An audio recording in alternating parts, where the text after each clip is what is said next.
दोस्तों, हम अपनी रोजमर्रा की जिंदगी में दिन भर में न जाने कितनी बार एक शब्द का इस्तेमाल करते हैं, सच, ट्रूथ। हम कहते हैं कि मैं सच बोल रहा हूं, या अदालत में गीता पर हाथ रखकर कसम खाता हूं कि जो कहूंगा सच कहूंगा। लेकिन अगर आज मैं आपको दर्शन शास्त्र की अदालत में खड़ा कर दूं और आपसे एक बहुत ही सीधा सा सवाल पूछूं कि ये सच आखिर होता क्या है, इसका रूप कैसा है, इसका वजन कितना है, तो शायद आप सोच में पड़ जाएंगे।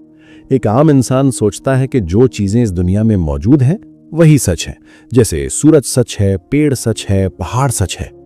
लेकिन सिद्धार्थ भाई, यहीं पर एक असली दार्शनिक आपको रोक देगा। दर्शन शास्त्र कहता है कि कोई भी पेड़ या पहाड़ सच या झूठ नहीं होता। पेड़ तो बस है, इट जस्ट एग्जिस्ट्स। सच या झूठ दुनिया की कोई चीज नहीं होती। सच या झूठ होती हैं हमारी बातें, हमारे वाक्य या हमारे विचार। अगर मैं आपसे कहूं कि बाहर बारिश हो रही है, तो मेरी ये बात या तो सच होगी या झूठ होगी। यानी सत्य दुनिया में नहीं रखा है। सत्य उस रिश्ते का नाम है जो हमारे दिमाग की बातों और बाहर की दुनिया के बीच बनता है। लेकिन ये रिश्ता आखिर काम कैसे करता है? हम किसी भी बात पर 100% सत्य का ठप्पा कैसे लगाते हैं? नमस्कार दोस्तों, मेरा नाम है सिद्धार्थ सिंह और आप सुन रहे हैं ऑफिशियल फिलॉसफी। यहां हम सुनी सुनाई मोटिवेशनल बातें नहीं करते, बल्कि हम उन सवालों की जड़ों को खोदते हैं जिन पर इस पूरे ब्रह्मांड का ढांचा टिका है। पिछले एपिसोड्स में हमने देखा कि ज्ञान क्या है और उसके स्रोत क्या है, लेकिन आज चैप्टर 2 के 8वें एपिसोड में हम उस सवाल का चीरहरण करेंगे जिसने पिछले 2500 सालों से सुकरात से लेकर आज तक के बड़े बड़े वैज्ञानिकों की नींद उड़ा रखी है, ट्रूथ यानी सत्य। दोस्तों, जब दार्शनिकों ने यह खोजना शुरू किया कि सत्य की परिभाषा क्या है, तो सबसे पहली और सबसे पुरानी थियरी निकल कर आई। इसे दर्शन शास्त्र में कहते हैं कॉरेस्पॉन्डेंस थियरी ऑफ ट्रूथ, सत्य का पत्राचार या अनुरूपता सिद्धांत। यह थियरी सुनने में बिल्कुल हमारे कॉमन सेंस जैसी लगती है। यह थियरी कहती है आपकी कोई भी बात, स्टेटमेंट सत्य तब मानी जाएगी जब वो बात बाहर की असली दुनिया, रियलिटी या फैक्ट से 100% मैच करती हो। इसे एक बहुत ही आसान उदाहरण से समझते हैं। मान लीजिए मैं इस कमरे में बैठा हूं और आपसे कहता हूं कि बाहर जोरों की बारिश हो रही है। अब मेरी ये बात सच है या झूठ, ये कैसे तय होगा? अरस्तु कहते हैं दरवाजा खोलकर बाहर देखो। अगर आसमान से सच में पानी गिर रहा है, यानी बाहर एक फैक्ट मौजूद है और मेरी बात उस फैक्ट से कॉरेस्पॉन्ड कर रही है, तो मेरी बात सत्य है। और अगर बाहर तेज धूप खिली है, तो मेरी बात और बाहर की दुनिया मैच नहीं हुई, इसलिए मेरी बात झूठ है, फॉल्स। इसे कहते हैं सत्य का अनुरूपता सिद्धांत। जो जैसा है उसे वैसा ही कहना सत्य है और जो जैसा नहीं है उसे वैसा कहना झूठ है। यहां तक सुनकर आप कहेंगे, अरे सिद्धार्थ भाई, इसमें कौन सी बड़ी बात है, ये तो बच्चे बच्चे को पता है, बात खत्म करो, हमें सत्य मिल गया। लेकिन दोस्तों, दर्शन शास्त्र इतनी आसानी से आपका पीछा नहीं छोड़ता। ये कॉरेस्पॉन्डेंस थियरी तब तक तो बहुत शानदार काम करती है जब तक हम भौतिक चीजों की बात कर रहे हैं, जैसे कुत्ता, बिल्ली, बारिश, पेड़, जिन्हें हम देख या छू सकते हैं। लेकिन अब मैं आपके सामने 3 ऐसे वाक्य रखता हूं जो इस थियरी की धज्जियां उड़ा देंगे। जरा इन बातों का सत्य चेक करके दिखाइए। 2 + 2 4 होता है। किसी बेगुनाह इंसान का मर्डर करना पाप है। भविष्य में कल सुबह सूरज निकलेगा। अब लगाइए अपना कॉमन सेंस। अब बाहर जाकर दुनिया में किस चीज से इन बातों को मैच करेंगे? क्या ब्रह्मांड में कहीं मर्डर करना पाप है नाम की कोई चीज जमीन पर रखी है जिसे आप देख सकें? आप सिर्फ खून देख सकते हैं, पाप को नहीं। क्या आपने कभी 2 नंबर को सड़क पर चलते देखा है? इन चीजों का बाहर की दुनिया में कोई भौतिक अस्तित्व नहीं है, तो फिर ये बातें सत्य कैसे हो गईं? ये कॉरेस्पॉन्डेंस थियरी यहां आकर बुरी तरह फेल क्यों हो जाती है? अगर दुनिया से मैच करना ही सत्य है, तो फिर गणित और नैतिकता का सत्य हमें कहां से मिलता है? इस भयंकर सवाल का जवाब ढूंढने के लिए 17वीं सदी में स्पिनोजा और हेगल जैसे दिग्गजों ने एक नई थियरी बनाई जो दुनिया को देखने का आपका नजरिया पलट कर रख देगी। अगले पेज में हम सत्य के दूसरे और सबसे खतरनाक सिद्धांत में उतरेंगे, जिसे कहते हैं कोहेरेंस थियरी ऑफ ट्रूथ, सत्य का सामंजस्य सिद्धांत, जहां हम देखेंगे कि कैसे सत्य बाहर की दुनिया में नहीं बल्कि हमारे दिमाग के एक बहुत बड़े मकड़ी के जाले में फंसा होता है। दोस्तों, पिछले एपिसोड के अंत में हम एक बहुत गहरी खाई के किनारे खड़े थे। अगर 2 + 2 = 4 को साबित करने के लिए बाहर की दुनिया में कोई 2 नंबर टहलता हुआ नहीं मिलता, तो फिर गणित यानी मैथ सत्य कैसी हुआ? यहीं से दर्शन शास्त्र में बगावत शुरू होती है। 17वीं और 18वीं सदी में बरूक स्पिनोजा, जॉर्ज हेगल और बाद में F.H. ब्रैडली जैसे महान विचारकों ने अरस्तू की पुरानी थियरी को किनारे कर दिया। इन्होंने दुनिया को सत्य की एक बिल्कुल नई और खौफनाक परिभाषा दी। इसे कहते हैं कोहेरेंस थ्योरी ऑफ ट्रूथ, यानी सत्य का सामंजस्य या सुसंगतता सिद्धांत। ये थियरी कहती है सत्य का बाहर की दुनिया से कोई लेना देना नहीं है। सत्य कोई ऐसी चीज नहीं है जिसे आप बाहर जाकर किसी फैक्ट से मैच करें। हेगल कहते हैं इंसान का पूरा ज्ञान एक बहुत बड़े मकड़ी के जाले की तरह है। आपके दिमाग में बचपन से लेकर आज तक करोड़ों बातें फीड हैं। आग जलाती है, पानी प्यास बुझाता है, गुरुत्वाकर्षण यानी ग्रेविटी चीजों को नीचे खींचता है, इंसान के 2 पैर होते हैं। ये सारे विचार एक दूसरे से गुथे हुए हैं।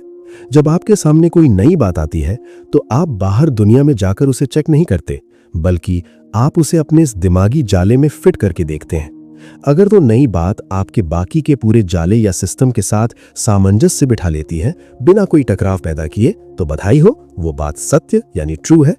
और अगर वो नई बात आपके पुराने जाले को तोड़ने लगे या टकराने लगे तो वो झूठ है, फॉल्स। इस बात को गहराई से समझने के लिए एक बहुत ही क्लासिक दार्शनिक उदाहरण लेते हैं। मान लीजिए एक इंसान ने बहुत ज्यादा शराब पी रखी है। वो अपने कमरे में आता है और अचानक चिल्लाने लगता है कि मेरे बिस्तर पर एक गुलाबी हाथी बैठा है। अब अगर हम पुरानी वाली थियरी लगाएं तो वो आदमी कहेगा कि देखो मेरी आंखें उसे देख रही हैं, मुझे गुलाबी हाथी का फैक्ट दिख रहा है, इसलिए ये बात सच है। लेकिन अब आप कोहेरेंस थियरी लगाइए। आप उस गुलाबी हाथी वाली बात को अपने दिमाग के जाले में डालिए। आपका जाला क्या कहता है? मेरा सिस्टम कहता है कि हाथी ग्रे या काले रंग के होते हैं, गुलाबी नहीं। पहला टकराव। मेरा सिस्टम कहता है कि हाथी का वजन 4000 किलो होता है और वो इस छोटे से कमरे के दरवाजे से अंदर आ ही नहीं सकता। दूसरा टकराव। मेरा सिस्टम कहता है कि ये आदमी नशे में है और नशे में दिमाग हेलुसिनेशन पैदा करता है। Logical explanation. क्योंकि ये गुलाबी हाथी वाली बात आपके बाकी के पूरे ज्ञान के सिस्टम के साथ बुरी तरह टकरा रही है, इनकोहेरेंट है, इसलिए आप तुरंत फैसला सुना देते हैं कि ये बात 100% झूठ है। आपने बाहर जाकर किसी फैक्ट को चेक नहीं किया, आपने सिर्फ अपने विचारों के बीच का लॉजिक और तालमेल चेक किया। अब वापस आते हैं उस सवाल पर जिसने हमें परेशान किया था, 2 + 2 = 4 सत्य क्यों है? कोहेरेंस थ्योरी मुस्कुराकर जवाब देती है, क्योंकि ये बात गणित के पूरे सिस्टम के साथ 100% मैच करती है। गणित एक जाला है जिसमें जोड़ना, घटाना और नंबरों के कुछ पक्के नियम हैं। 2 + 2 = 4 उस सिस्टम में एकदम परफेक्ट फिट बैठता है, इसलिए वो परम सत्य है। उसी तरह किसी बेगुनाह का मर्डर करना पाप है, ये बात सत्य क्यों है? क्योंकि इंसानियत ने हजारों सालों में न्याय, जीवन के अधिकार और समाज का जो जाला बनाया है, मर्डर उस पूरे सिस्टम के खिलाफ जाता है। उस सिस्टम में मर्डर इनकोहेरेंट है, इसलिए ये बात सत्य है कि वो पाप है। यहां आकर दर्शन शास्त्र के छात्रों को लगता है कि हेगल ने दुनिया की सबसे बड़ी पहेली सुलझा दी है। सत्य का मतलब है तार्किक संगति। अगर तुम्हारी बातें आपस में नहीं टकरा रही तो तुम सत्य बोल रहे हो। सुनने में ये थियरी कितनी परफेक्ट, कितनी अभेद्य यानी इनपेनिट्रेबल लगती है ना। लगता है जैसे हमें ट्रूथ का अंतिम फॉर्मूला मिल गया हो। लेकिन दोस्तों, जैसा कि ऑफिशियल फिलॉसफी का नियम है, हम किसी भी थियरी को ऐसे ही नहीं छोड़ते, हम उसकी जड़ें उखाड़ते हैं। जरा अपने दिमाग के घोड़े दौड़ाइए। कोहेरेंस थियरी कहती है कि अगर कोई कहानी आपस में नहीं टकराती, लॉजिकली कंसिस्टेंट है, तो वो सच है। लेकिन सिद्धार्थ भाई, इस हिसाब से तो हैरी पॉटर की पूरी किताब या महाभारत की कोई कथा या द मैट्रिक्स फिल्म की कहानी भी अपने आप में 100% लॉजिकल और कोहेरेंट होती है। लेखक एक ऐसी दुनिया बनाता है जहां जादू के नियम आपस में बिल्कुल नहीं टकराते, वो पूरा जाला एकदम परफेक्ट होता है। तो क्या इस कोहेरेंस थियरी के हिसाब से हैरी पॉटर या स्पाइडरमैन भी सत्य हो गए? क्या एक बहुत ही शातिर और चालाक झूठा इंसान जो एक ऐसी कहानी गढ़े जिसमें कोई लॉजिकल गलती ना हो, तो क्या उसका झूठ भी सत्य बन जाएगा? और सबसे बड़ा खतरा क्या हो अगर दुनिया में 2 अलग-अलग धर्मों के जाले हों और दोनों अपने अपने अंदर 100% परफेक्ट हों, तो उनमें से असली सत्य कौन सा है? इस भयानक और जानलेवा दार्शनिक बग को दूर करने के लिए अमेरिका के आधुनिक दार्शनिकों ने एक ऐसी थियरी दी जो आज की पूरी दुनिया की पूंजीवादी व्यवस्था और विज्ञान को चला रही है।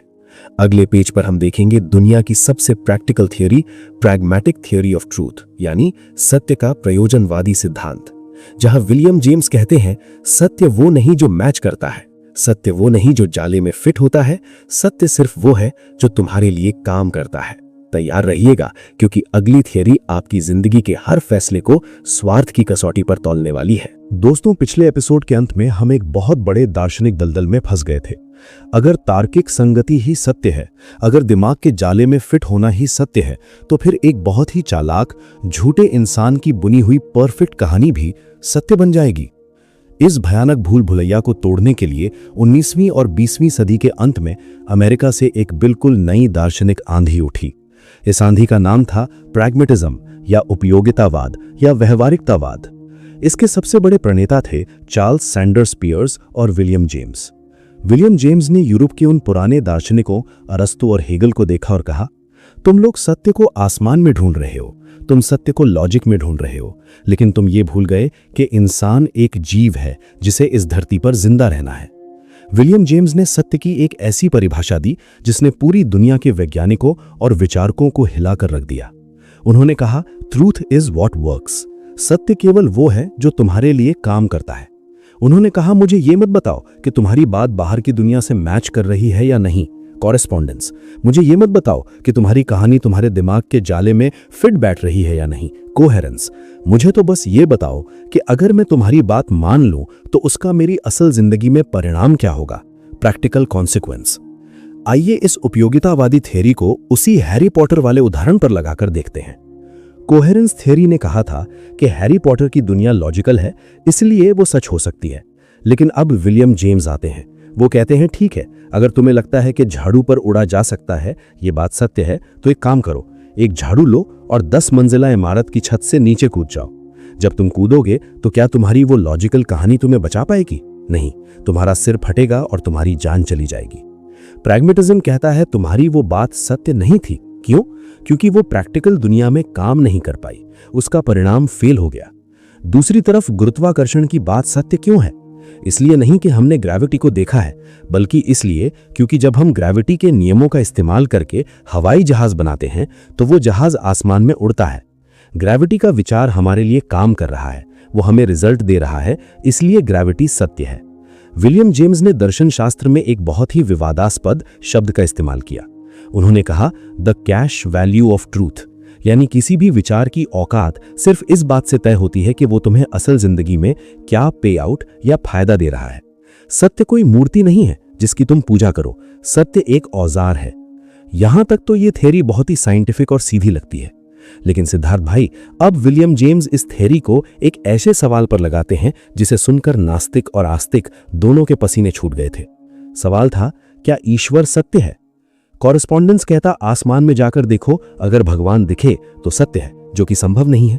कोहेरेंस कहता, अगर भगवान का विचार तुम्हारे बाकी के लॉजिक में फिट बैठे तो सत्य है।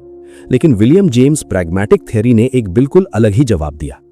उन्होंने कहा, मुझे नहीं पता कि आसमान में कोई भगवान है या नहीं, लेकिन अगर भगवान है, इस बात पर यकीन करने से एक दुखी इंसान को जीने की उम्मीद मिलती है, एक टूट चुके इंसान को डिप्रेशन से लड़ने की ताकत मिलती है और एक समाज में नैतिकता और शांति बनी रहती है।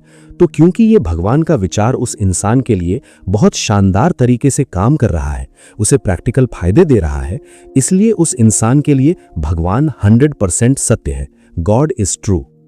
इस थ्योरी ने दुनिया को समझा दिया कि सत्य कोई निर्जीव पत्थर नहीं है, सत्य बदलता है। सत्य इंसान की जरूरतों और उसके अनुभवों से पैदा होता है। जो बात आज तुम्हारे लिए काम कर रही है वो आज सत्य है, अगर कल वो काम करना बंद कर दे तो वो झूठ बन जाएगी। तो दोस्तों, अब हमारे सामने सत्य के 3 सबसे बड़े और खतरनाक हथियार आ चुके हैं। जो दुनिया से मैच करे, कॉरेस्पॉन्डेंस, जो लॉजिक में फिट बैठे, कोहेरेंस, जो तुम्हारे लिए काम करे, प्रैग्मेटिक। लगता है कि विलियम जेम्स ने सत्य की आखिरी पहेली सुलझा दी है। लेकिन एक मिनट रुकिए, दर्शन शास्त्र इतनी आसानी से हार नहीं मानता। जरा सोचकर देखिए, विलियम जेम्स कहते हैं कि जो फायदा दे, जो काम करे, वो सत्य है। तो अगर कोई तानाशाह अपने देश की जनता से एक बहुत बड़ा झूठ बोले और उस झूठ की वजह से पूरी जनता बहुत खुश रहे, अर्थव्यवस्था बहुत अच्छी चले और देश तरक्की करने लगे, तो क्या वो झूठ सिर्फ इसलिए सत्य बन जाएगा क्योंकि वो काम कर रहा है? क्या सच सच में इतना स्वार्थी और लालची है? क्या सच वो नहीं होना चाहिए जो सच है, चाहे उससे हमारा फायदा हो या नुकसान? इस भयानक टकराव ने पूरी पश्चिमी ज्ञान मीमांसा को हिलाकर रख दिया। अगले और आखिरी पेज में हम देखेंगे इस पूरे चैप्टर का महानिष्कर्ष, जहां हम जानेंगे कि जब इन तीनों थ्योरीज को आपस में लड़ाया जाता है तो असल में सत्य की कुर्सी पर कौन बैठता है, और क्या भारत के ऋषियों ने जैन दर्शन के स्यादवाद के जरिए इस सत्य को हजारों साल पहले ही डिकोड कर लिया था। तैयार रहिएगा, क्योंकि अगला पेज सत्य पर चल रहे इस महायुद्ध का अंतिम फैसला सुनाने वाला है। दोस्तों, पिछले 3 पेजों में हमने सत्य यानी ट्रूथ को परिभाषित करने वाली दुनिया की 3 सबसे बड़ी और खतरनाक दार्शनिक थियरीज को देखा। अरस्तु ने कहा सत्य वो है जो बाहर की दुनिया से 100% मैच करे, कॉरेस्पॉन्डेंस थियरी। हेगल ने कहा सत्य वो है जो तुम्हारे दिमाग के जाले में बिना टकराए फिट बैठ जाए, कोहेरेंस थियरी। विलियम जेम्स ने कहा सत्य वो है जो तुम्हारी असल जिंदगी में तुम्हारे लिए काम करे, प्रैग्मैटिक थियरी। अब अगर आप एक सच्चे दार्शनिक हैं तो आपका दिमाग इस वक्त फट रहा होगा। आप सोचेंगे इन तीनों में से असली सत्य कौन सा है, एब्सोल्यूट ट्रूथ। क्योंकि अगर हम सिर्फ उपयोगिता को माने तो एक तानाशाह का झूठ भी सच बन जाएगा अगर उससे देश का फायदा हो रहा हो। अगर हम सिर्फ लॉजिक को माने तो हैरी पॉटर की कहानी भी सच बन जाएगी। और अगर हम सिर्फ बाहरी दुनिया को माने तो 2 + 2 = 4 और मर्डर पाप है जैसी बातें हमेशा के लिए झूठी हो जाएंगी। पश्चिमी दर्शन यहां आकर बुरी तरह फंस गया। हर थ्योरी अपने आप को 100% सही साबित करने के लिए दूसरी थ्योरी का गला काट रही थी। लेकिन सिद्धार्थ भाई, जब पश्चिम के दार्शनिक इस अहंकार में लड़ रहे थे कि मेरा सच ही इकलौता सच है, तब भारत के ऋषियों ने, विशेषकर जैन दर्शन के तीर्थंकरों ने सत्य की एक ऐसी परिभाषा दी जिसने इस पूरे विवाद को ही शून्य कर दिया। जैन दर्शन में एक बहुत ही गहरा सिद्धांत है जिसे दर्शन शास्त्र की दुनिया में अनेकांतवाद और स्यादवाद कहा जाता है। अनेकांतवाद का मतलब है सत्य के अनंत पहलू होते हैं, ट्रूथ हैज इन्फिनिट एस्पेक्ट्स। और स्यादवाद का मतलब है हमारा हर ज्ञान सापेक्ष रिलेटिव है, हम सिर्फ एक नजरिए से सच देख सकते हैं। इसे समझने के लिए जैन दर्शन वो कहानी देता है जो आपने बचपन में जरूर सुनी होगी, 6 अंधे लोग और एक हाथी, the blind man and the elephant. 6 जन्म से अंधे लोग पहली बार एक हाथी के पास आते हैं। वो उसे छूकर जानने की कोशिश करते हैं कि हाथी आखिर है क्या। एक अंधा हाथी के पैर को छूता है, वो कहता है मुझे सत्य मिल गया। हाथी एक कंभे की तरह होता है। दूसरा अंधा हाथी की पूंछ पकड़ता है, वो कहता है तुम झूठ बोल रहे हो, हाथी तो एक रस्सी की तरह है। तीसरा हाथी के कान छूता है, वो कहता है तुम दोनों बेवकूफ हो, हाथी तो एक बड़े पंखे की तरह है। ये सभी अंधे आपस में लड़ने लगते हैं। हर कोई दावा करता है कि मेरा अनुभव ही 100% परम सत्य है, एब्सोल्यूट ट्रूथ। जैन दर्शन के मुनि आते हैं और मुस्कुराते हुए कहते हैं तुम सब अपनी अपनी जगह 100% सच बोल रहे हो, लेकिन तुम जो जान पाए हो वो सत्य का सिर्फ एक हिस्सा है, पार्शियल ट्रूथ। दोस्तों, क्या आपको इस कहानी में पश्चिमी दर्शन के वो तीनों दिग्गज दिखाई दे रहे हैं? वो भी इन्हीं अंधों की तरह हैं। जब हम विज्ञान, साइंस और भौतिक चीजों को देखते हैं तो वहां अरस्तु की कॉरेस्पॉन्डेंस थियरी काम करती है, पेड़ और बारिश का सच। जब हम गणित और लॉजिक की दुनिया में जाते हैं तो वहां हेगल की कोहेरेंस थियरी काम करती है, 2 + 2 = 4 का सच। और जब हम नैतिकता, एथिक्स और इंसानी जिंदगी के संघर्ष में जाते हैं तो वहां विलियम जेम्स की प्रैग्मैटिक थियरी काम करती है। सत्य कोई एक फॉर्मूला नहीं है जिसे आप किसी डिब्बे में बंद कर सके। सत्य वो पूरा हाथी है। हम आम इंसान अपनी छोटी सी बुद्धि, दिमाग से उस पूरे हाथी को एक साथ कभी नहीं देख सकते। हम जो भी देखते हैं वो किसी एक नजरिए से देखा गया सच होता है। इसलिए एक सच्चा दार्शनिक कभी यह दावा नहीं करता कि सिर्फ मुझे ही पूरा सच पता है। एक सच्चा दार्शनिक हमेशा कहता है ये मेरी नजर से देखा गया सच है, स्यात् शायद तुम्हारा सच भी अपनी जगह सही हो। और यही सत्य की खोज का असली अंत है, अपने अहंकार को छोड़ देना और ये मान लेना कि ब्रह्मांड का परम सत्य हमारे नजरियों से बहुत बड़ा है। दोस्तों, आज हमने सत्य के इस पूरे ऑपरेशन को सफलता से पूरा कर लिया है। आपको क्या लगता है, क्या सत्य कोई ऐसी चीज है जो बाहर दुनिया में रखी है, या सत्य सिर्फ वो है जो हमारे लिए काम करता है? इन तीनों थ्योरीज, कॉरेस्पॉन्डेंस, कोहेरेंस और प्रैग्मैटिज्म में से आपको सबसे सही थ्योरी कौन सी लगी? कमेंट्स में अपनी गहरी दार्शनिक राय यानी ओपिनियन जरूर लिखें। मुझे ये जानने में बहुत दिलचस्पी है कि आपका दिमाग किस थ्योरी को सपोर्ट करता है। मेरा नाम है सिद्धार्थ सिंह और आप सुन रहे थे ऑफिशियल फिलॉसफी। लेकिन दोस्तों, अगर हमें इस सत्य तक पहुंचना है, अगर हमें इस ब्रह्मांड के ज्ञान को हासिल करना है, तो हमें एक ऐसी गाड़ी चाहिए जो कभी रास्ते से ना भटके, जो कभी भ्रम का शिकार ना हो। दर्शन शास्त्र में उस गाड़ी को कहा जाता है लॉजिक या तर्क। अगले एपिसोड में हम दर्शन शास्त्र की सबसे शार्प और सबसे खतरनाक शाखा में प्रवेश करने वाले हैं, लॉजिक का परिचय, सही सोचने के नियम, जहां हम सीखेंगे कि अपने दिमाग को एक ऐसी मशीन कैसे बनाया जाए जिसे दुनिया का कोई झूठ बेवकूफ न बना सके। चैनल को सब्सक्राइब कर लें ताकि आपसे वो ज्ञान का हथियार ना छूटे। मिलते हैं अगले एपिसोड में। तब तक सवाल पूछते रहिए।